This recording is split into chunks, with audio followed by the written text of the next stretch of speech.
కీర్తనల గ్రంథము 2వ అధ్యాయం. అన్యజనులు ఎలా అల్లరి రేపుచున్నారు, జనములు ఎలా వ్యర్థమైన దానిని తలంచుచున్నవి.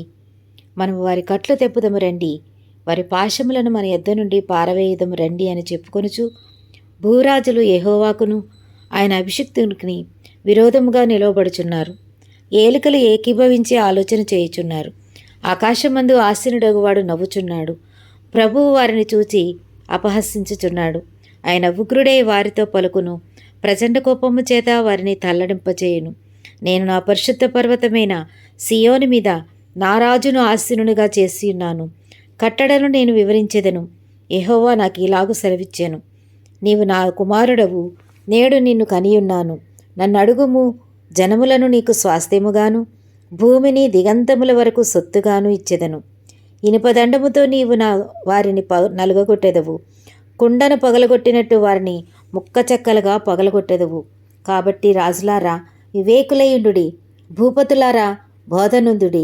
భయభక్తులు కలిగి యెహోవాను సేవించుడి. గడగడ వణుకుచు సంతోషించుడి. ఆయన కోపము త్వరగా రగులుకొనును. కుమారుని ముద్దు పెట్టుకొనుడి, లేని ఎడల ఆయన కోపించును. అప్పుడు మీరు త్రోవ తప్పి నశించెదరు. ఆయనను ఆశ్రయించు వారందరూ ధన్యులు. దేవుడి వాక్యం దీవించునుగాక.